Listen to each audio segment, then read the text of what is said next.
Ilia Topuria knocks out Max Holloway. Khamzat Chimaev breaks Robert Whittaker's jaw.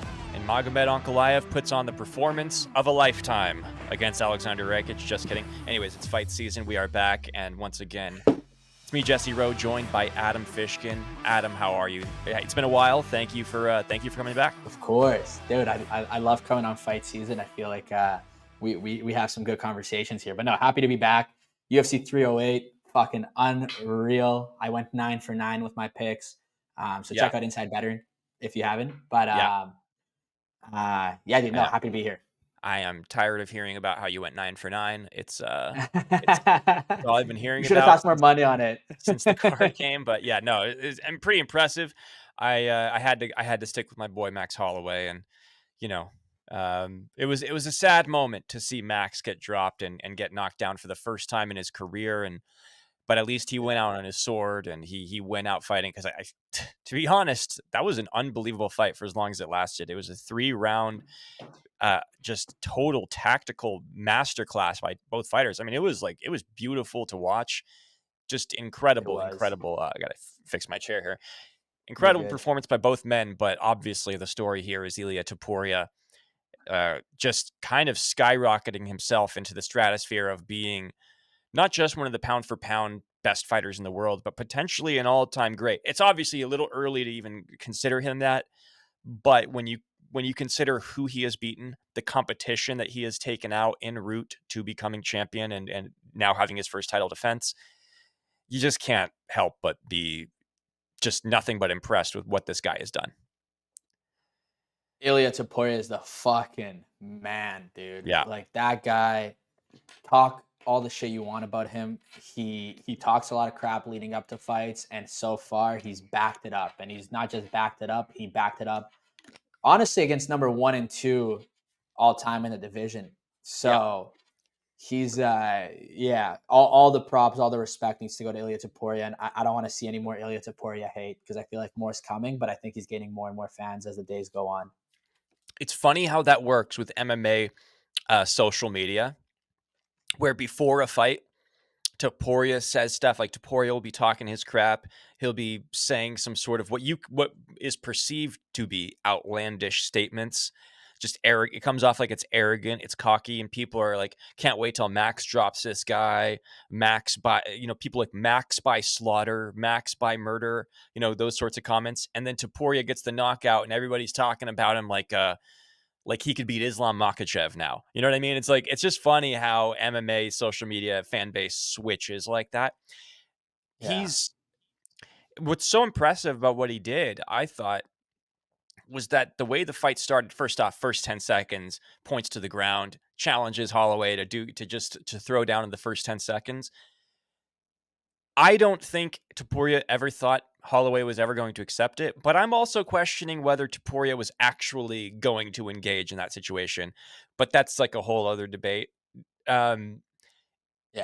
Incredible back and forth stuff. Max looked great. Max was hitting Topuria a lot. He had some good moments in this fight.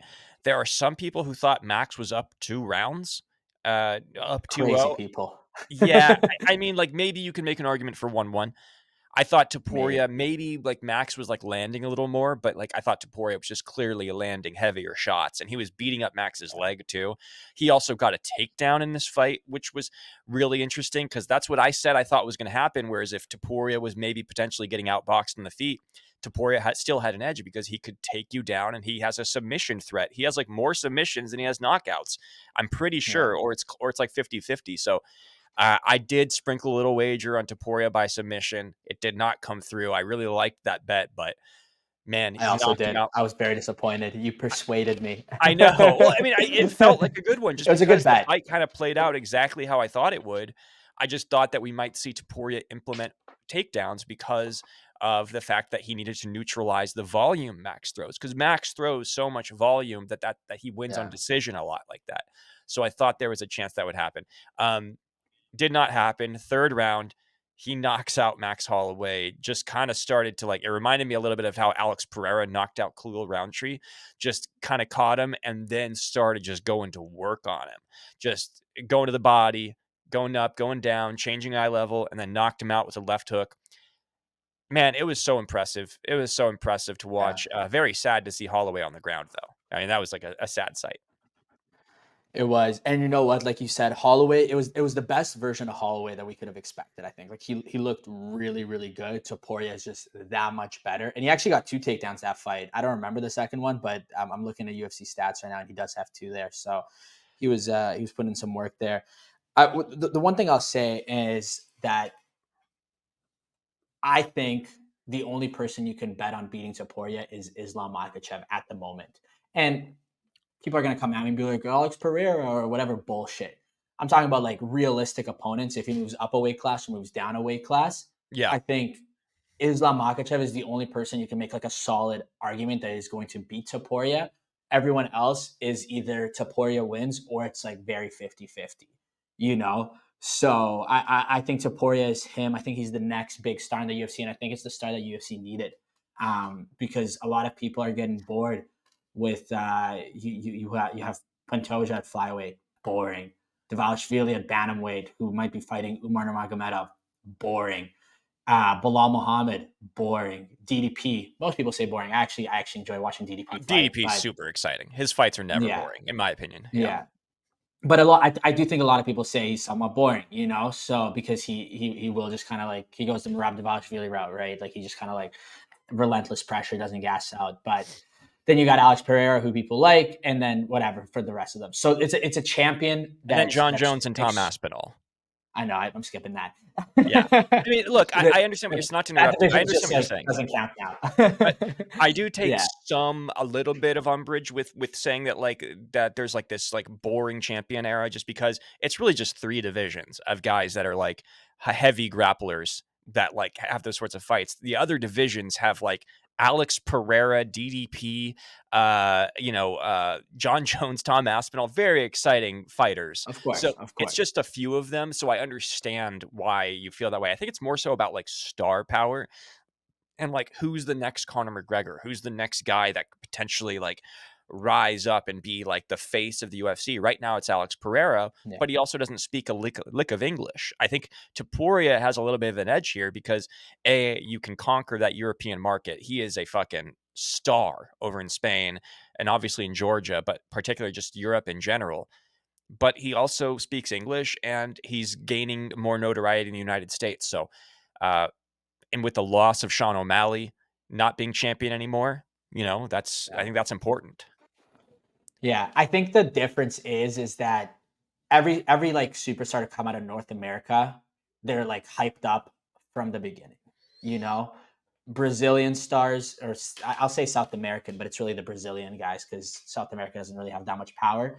But Brazilian guys, as soon as they're somewhat decent, the hype train's behind them. You know, but in the European market, a lot of guys might have like a little bit of hype in their home countries, but they always have to prove themselves in the UFC to become these like mega superstars. And we saw with Conor McGregor. Now we're seeing with Ilia Topuria. He speaks English. He's got fans in Spain, Germany, and Georgia because that's where the countries he kind of resides with. And I think it's just the opportunity to take up such a massive market. Like the fact that there's talks of hosting a UFC fight at the Santiago Bernabeu, which is the stadium in Madrid. People don't understand how incredible this stadium is, and people don't understand how incredible a fight there would be. Yeah. And it's a brand new like state of the art stadium. Like these guys, literally, when it comes to soccer games, remove the field after every game and put it underneath the field. Like it's tech that hasn't even hit North America yet. You know, Right. so that would have pristine grass. But anyway, long story short is yeah, he's a star and he's only gonna get bigger from here unless he loses. But Yeah. I No, don't see him I mean, losing I anytime agree. I soon. think, and it seems like it just based on how, after the fight played out, they did bring Volkanovski into the octagon. It was a very nice little moment of respect between Topuria and Volk. Um, And so it seems like that's where the UFC wants to go because that's what Dana said. Dana said that, he's never going to turn Volkanovski down because Volkanovski stepped up on short notice. And, it might have cost him his title, to be honest, getting knocked out by Islam, taking that second fight on short notice. But Yeah. do you feel like that Volk fight is the right fight for Topuria? Do you think that this is where the UFC should go making that rematch? I think Volk deserves whatever he wants. If that's what he wants, they'll make it. Do I think it's the right move for the UFC? Not necessarily. I think we've seen it happen. I think everybody's expecting the exact same outcome. It hasn't been long enough. We haven't seen Volk improve in the sense of like where we think Volk's going to win coming into this fight. I think he's going to be coming in as a heavy underdog. I think everybody's got kind of personally, like when I look at the featherweight division, I look at Diego Lopez, and I do think that's a fight. And I think after, because Diego Lopez was there for 308, like in person, and they still brought Volk into the ring. So I think, or into the octagon. So I think that kind of pissed off Diego a little bit. And Yeah, Diego made weight as the backup fighter. correct. But he also just been going like a media run this week talking about how he feels disrespected type Yeah, thing. correct. Um, But the one thing that Diego doesn't have, that Topuria has, is that, as the matchups keep getting stronger for Diego, he becomes less and less of a star. It feels like, because sure, he beat Brian Ortega decision. People expected more than that. He beat Dan Ige on 4 hours notice. Should have gone a knockout. Kind of cruised that third round and lost the third round, arguably, to only win the fight 2-1 there. So he hasn't had that like wow moments that Topuria's had, and I don't think he'd be able to get a wow moment against Topuria. Like if you want to take Topuria to decision, sure, but I think Topuria probably still wins by decision. So Yeah. it's still kind of boring. I mean, I do think that like Diego has like gained some star power here. So I don't know if I totally agree. Like I do, because like I actually think there's an argument that like Ortega, that fight could have been stopped when he first dropped Ortega in that first round, I'm Yeah, pretty sure. But that being said, I do think like Diego is like climbing a little bit. I think that like to your point is like it's impossible to measure anybody compared to what Topuria is doing, yeah, simply because of who Topuria has beaten and the way that he's beaten them. I mean, it's just it's so crazy how impressive it is, and how like rare it is that somebody does. Like imagine if somebody came in like knocked out GSP and Anderson Silva back to back. I mean, it's sort of like that. And you know, uh I don't know if Volk is the right move, only because like yeah, Volk might be an underdog, but it's like it's still kind of a risk for Topuria, just because like Volk is, it's still greatness. Like he could still win. It's not like it's yeah. like a sure thing that Topuria would beat him. I would expect him to win, and I don't know. Like I think that you want to move on. I'm okay with it, but I kind of want to see something else. I want to see some fresh blood. I want to see like him up against a Diego Lopez. I wish Yair Rodriguez would go on a little run, because I think that there's actually there's some juice to that one. Mexico versus Spain, that would be kind of cool. Maybe in a year or two.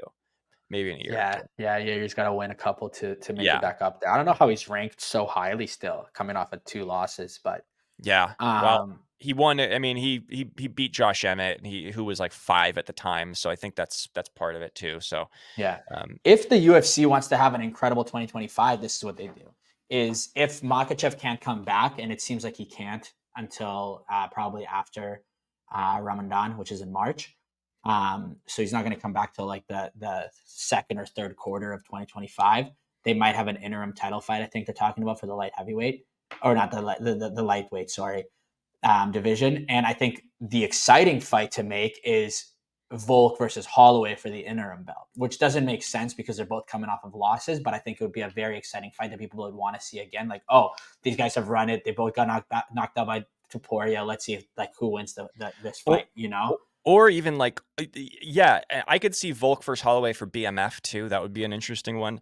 could be Um, fun. yeah, I mean, like if for some reason like Volk doesn't get that title shot or whatever, I would be interested in that.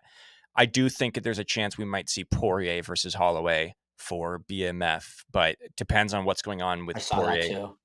But anyways, time will tell. It was just awesome. It's really like Before we yep, move on, I just wanted to add one more thing. The reason I say that's the fight to be made is because I think the real fight to be made long term for the UFC is Topuria versus Makhachev, like we mentioned. yeah, But I think that Topuria needs to beat a couple more guys in the featherweight yeah. division, and if you make him fight Volk again, you're just delaying that Makhachev fight.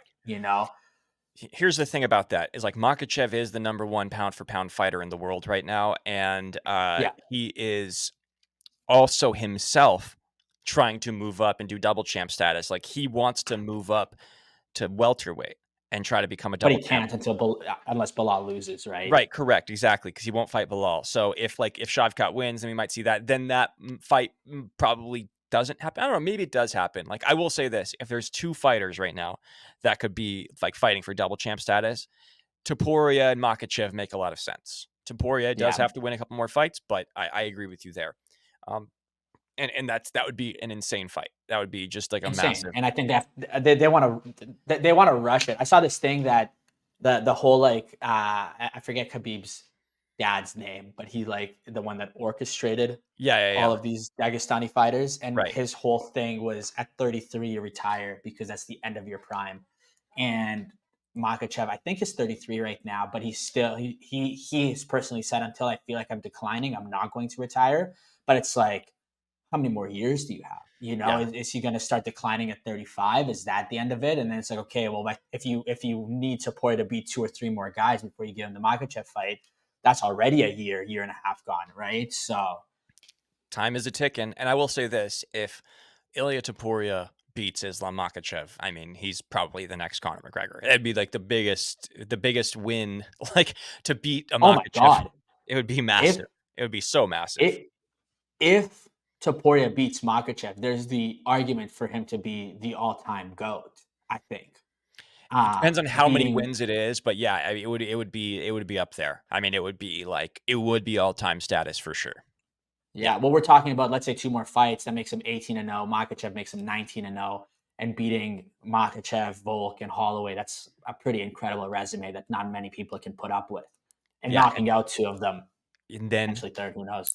and then they eventually make that long-awaited fight between Topuria and Paddy Pimblett, the one that they've been Yeah, wanting to make forever. fucking hell.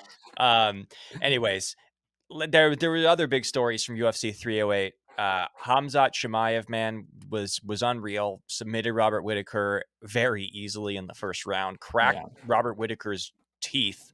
At first, we thought it was broken jaw. It turns out it was just that he has like loose plate in his jaw, like from like some teeth issues that he's had throughout his life.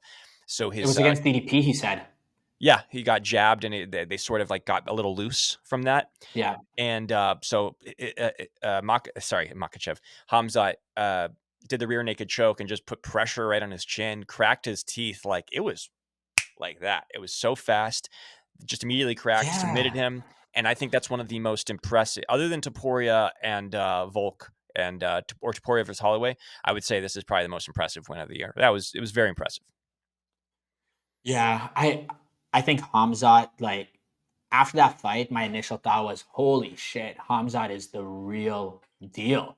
Um, but my one question mark with Hamzat is, if he can't finish you in the first round, if he can't Right. finish you in the second round, how long is he lasting? Right? Like, that's what, like, the big question mark is, right? And Yep. we still don't know. And I think Hamzat, like, I think, give him the title shot. And this is what we're probably going to get into: is it going to be Strickland versus DDP or Hamzat versus DDP? I think they'll probably make the Strickland DDP fight first, but Hamzat could go fight at 309 if he wanted to. He took zero damage at 308, I you know. know? He could fight this So, weekend like, probably. Well, yeah, so they can do a quick turnaround. the weight cut might be a little funky for back-to-back weeks. I mean, he apparently had some. There was reports that he might have had issues like making weight. I People saw. speculating that they extended the weigh-in deadline by an hour. I think that might have been much ado about nothing. I know that there's like MMA guru and people out there speculating that's what happened. I don't think that's what happened, but I don't know. I'm not in on the know. Uh, we I was one definitely of wanna those know. people speculating as well. Yeah, Yeah, I like, mean, I had a go ahead. no, sorry, I was just gonna say I had a 6-leg parlay going with all, like, the OV last names going last week, Yeah, and I cashed in early before the Hamzat fight. So after Ankalaev won, I cashed out the bet, um, because I was just like, I thought Hamza was gonna win, but I thought I thought he looked weird during weigh-ins. I thought he looked not himself. I thought he looked sick. But I think it's just a new Hamzat, and people just didn't realize that a new Hamzat's here, where he's just a lot calmer. He doesn't have that angry look in his eye, but he's still yeah. the same old Hamzat in I think other ways. he's had a kid. I know that he's been dealing with some health issues, and apparently his son had some health issues too that they had to deal with. So he might just be like a little bit more humble, than Yeah. or because he was a little crazy at first. He's calmed down a little bit, but I mean he looked like the old Hamzat there, that's for sure. When he Here's what I'm gonna walked out, he say. still looked like crazy Hamzat. I'll say that Yeah, as well. yeah, exactly. Uh, in terms of what's next for Hamza, in terms of what's next for middleweight, whether it's DDP versus Strickland, DDP versus Hamza, DDP did go on a podcast and say that he feels like Hamzat is the fight fans want, and that Hamzat excites him more than a fight with Strickland, and he basically said that that's the fight that he wants. Now, this could be a little bit of mind games by DDP to irk Strickland a little bit, to rattle Strickland. Who knows? But just in terms of like what the UFC does, I mean, here's the problem. Like the UFC has two problems on their hands. One is the Sean Strickland problem, which is, he talks a big game, but his fights haven't been very exciting lately. They've been 5-round decision fests, and we've all seen the memes about how he's before a fight he talks about fighting to the death, and then during the fight he's just keeping a distance and jabbing and not really doing anything, he's just winning on points. And in terms of like what's more exciting, I think a Hamzat versus DDP fight is very interesting, because I think DDP is very much would probably be an underdog, but he'd be a live underdog in that fight. But the problem is for Hamzat is we still have no idea whether or not this Kadyrov situation with Hamzat being close with the president of Chechnya, if that's a serious issue where he's really not allowed in the United States. Hamzat claims he is allowed, that he's been traveling, but there's no indication that that's actually true, because Hamzat did say Mhm. that he's hoping for Trump to win so that he can travel to the United States again. Very cryptic way of saying it, but that was an interesting statement. So Yeah. who knows what Hamzat can actually do? Because, like, do you really want the middleweight champion of the UFC to be somebody that can only fight in the Middle East? Like, all of these guys, like, what are they going to do? They're going to put on a fight in the Middle East. DDP is going to go risk his belt over there in Hamzat's backyard just because Hamzat can't fight in the United States. Like, we don't know yet. So if that's the case, UFC has a little bit of an issue on their hands, because, like, from my perspective, Hamzat should get the fight. Like, it's way more exciting and way more interesting to me, but Yeah. it's a risk. And you kind of have Strickland there as your number one contender coming off of a win, kind of just like who's already sort of semi been promised a title shot. So they're in a weird situation. Yeah. I wonder if they want to give Hamzat another challenge before giving him a title shot, because like Whitaker was, I forget who else Hamzat's fought, but Whitaker was really like the only like real Well, challenge I feel like for Kamaru Hamzat. Usman, but Obviously he fought Kamaru, but that was on he's short not a middleweight. notice, and he's not a middleweight, so Yeah. real I, test, I, but not a real test at the same time. I get what you're saying, but I also think, like, I don't know, when you submit Robert Whittaker in that a short amount of time that easily, it's sort of I know, like I agree with guys have you, gotten title fights for less, man, and like a hundred that's percent. you know that was pretty damn impressive. And in terms of like who's the most dangerous guy at middleweight right now, I mean, I don't know how you don't think it's Khamzat Chimaev at this point. I don't. 100%. Yeah. So 100%. Yeah, and like, what does Sean Strickland do? Lose the title to DDP. Went on and beat Paulo Costa. Everybody's been beating Paulo Costa recently. Like, yeah, it's not all this and all that, right? So, yeah, my gut says they go with DDP versus Strickland just to like sort of I play it think so safe too. for now, and then Hamzat faces the winner would be my guess. But you know, it depends on his visa situation, and if he, like I said, whether he's able to travel, because you can't have your middleweight champion unable to fight anywhere in the U.S. Like that's where the markets are. It's just like it's a huge issue for the UFC. Um, But I don't know. that At the being same time, if Hamza's the champion, they have no problem bringing all the fights to the UAE because they're going to get so much more money at that's that true. point, right? Yeah, But I think the initial fight can't be in his home court. It's yeah, so disrespectful whenever they do that. yeah, you can't do that, especially if it's like an issue that Hamzat's having, that like the other guys have to make that sort of sacrifice for Hamzat. It's a little doesn't Yeah, doesn't seem doesn't sit right with me, but who knows? The UFC it's all about business for the UFC, and Hamzat is a massive, massive star. Um, huge. another massive star, fan favorite, Magomed Ankalaev, Give him, absolutely give him pound for dominated. pound number one. Yeah, dominated Alexander Rakic I'm just kidding. It was a close fight. Ankalaev won decision over Alexander Rakic, and he's obviously the number one contender for to fight Alex Pereira. But there's a big debate about whether or not he should. Did he do enough to win the fight? You were hoping that Ankalaev, coming off of a knockout over Johnny Walker, come into this fight and get the knockout, get a finish, or at least put on a dominant performance where he really, really put a stamp on this thing. And it's tough to say that he did that, even though he probably is still worthy of a title shot. Curious what your thoughts are. My Yeah, dude, he's so boring. I watched that fight and I was like, God damn, this fight sucks. Yeah, Um, I find it really strange when they have a title eliminator fight be a 3-round fight. yeah, Like, super strange. It's like if you're gonna give him a title shot next, it's gonna be a 5-round fight. You got to be a co-main or a main event to test out your 5 rounds before going on to another 5 rounds. Because if they had 2 more rounds, who knows how that fight would have gone? Maybe it would be talking about, oh, Ankalaev's so exciting, he ended up getting the knockout. Maybe would have said, damn, he gassed, whatever. I don't know, right? But yeah. so I find that really weird. It's the fight to make. It's boring. I think after watching it, I'm even more confident that Pereira is going to win because Ankalaev showed no like grappling or anything like that. And I think that everybody assumes he's going to grapple, but I think he has no interest in grappling. I think he can do it if he wants to.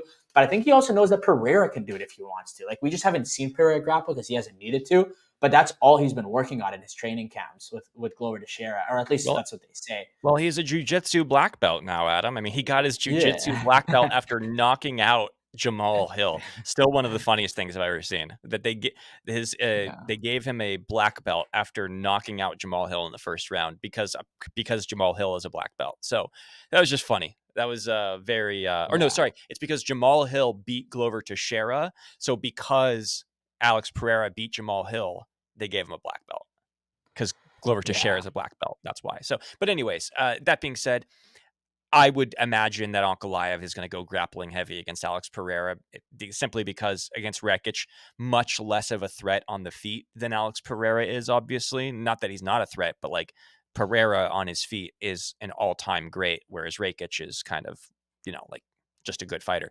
So I don't know. Yeah. I hate it. I hate it for Pereira only because if he loses that fight, I hate it. Yeah. I just I'm nothing against Ankalaev. I just don't want to see him be champion, if I'm being honest. Yeah. Yeah, I also find it really weird how a guy who just he fought for the title, he came into the title fight boring, ended up with the draw. Next fight, no contest against Johnny Walker. Then he beats Johnny Walker, but then we see that everybody beats Johnny Walker. And then he fights Rakic, who was somehow ranked number 5 Who Yuri after knocked out. yeah, but he was somehow ranked number 5 after not Yeah. fighting for 2 years and coming off of two, or sorry, not fighting for 2 years, not winning for 2 years, coming off of 2 losses. Like 2 and 3 in it his was, last 5. yeah, yeah. Like it's like, who are you putting him up against? Yeah. Um, and to be fair, the light heavyweight division is just kind of like that right now. Like it doesn't seem that exciting. I don't know. I want Ankalaev. I would, in an ideal world, want to see him fight one more person that's like a 5-round fight and maybe a bit more of a challenge. Like you could put him in there against Jamal Hill if you wanted to. I don't think that's necessarily like a fight you need, but maybe you do Khalil Roundtree. I don't know. You just I want to see more of Ankalaev, but he is the only matchup that makes sense for Pereira. So yeah, make the fight happen, get it Yeah. over with. Hopefully he loses and Pereira can move on to heavyweight. Yeah, because it is weird. Like, who does he fight? Ankalaev, what does he fight? Jan Blachowicz again? Does he fight Roundtree, who just fought for the title and got knocked out? Does he fight Jamal Hill, who just got knocked out? Does he like? It's a weird situation at light Yeah. heavyweight. It kind of just feels like that's the fight they have to make, but it's almost like Marab. It's sort of like an undeniable situation where you just have to do it. But I don't know, man. Alex Pereira is such a big star. I have a feeling they have one more fight in there for Alex Pereira before they put him up against Ankalaev, but that's just my hunch and that's just my guess. Really, you think they're gonna give Pereira someone else? I don't know. I mean, I think you got to milk this cash cow while you have it. Pereira's getting up there in age; she's 37. Like, you got a huge star right now in Pereira, Well, and that's why like, I don't. That's why I think they give him Ankalaev. Who do you think they give him? I, that's I Because I don't I don't know. I honestly don't. I yeah. mean, it's like it's the only fight that makes sense, but I'm like, I just don't know if the UFC wants to make it. You know? I think the fight they want to make is Pereira versus the heavyweight champ. I think that's the fight they want to make. I give him a Yeah, chance to be a 3 division champ, but I think they want him to beat Ankalaev, so they want to get rid of that or get it over with and then go for it. I think that if he's going to do that, he's gonna have to beat Ankalaev first. I agree with that. Yeah, I that's agree. it. Yeah, yeah, yeah. So, So hopefully only that fight happens April, May. Like hopefully they get it out of the way soon because it's not happening till after March because again Ramadan. But yeah, yeah, because by that time, hopefully, maybe John Jones has retired, and because if he beats Stipe and then they both retire, then Tom Aspinall likely becomes the heavyweight champion. But the question is, does the UFC do Aspinall versus Jones if John Jones wins? That's the question. So, if they, yeah, it all comes down to UFC 309. yeah, exactly. So, I'd love like a little ceremonial, the two goats. John Jones beats Stipe because I'd be shocked if it goes the other way and both of them come and lay the gloves down in the yeah, middle of the octagon and call it a day. it would be amazing. It would be amazing. Yeah, It could that's what it should happen. be. It could It happen, but could. then everybody's going to say John Jones ducked Aspinall. So, we will see what Yeah, happens. Adam, yeah. this was fun. Thank you for joining me. And yeah, this you're going to Edmonton this week, so you'll be getting some content from UFC Edmonton. So yeah, should be good luck up there. Yes, sir. Appreciate it. Appreciate it. If anybody watching wants to film some content, let's fucking do it, bro. We get Yeah. views. Let's make you famous. How long of a I flight is it to Edmonton from Winnipeg? think it's like 2.5 hours. It's not bad. Okay, It's, gotcha. it's like one of the few places I get to go on a direct flight to. So Okay, let's go. gotcha. All right, well, Yeah. enjoy that flight, enjoy that weather, and good luck. Appreciate it, brother. Talk soon. All right, peace. Peace.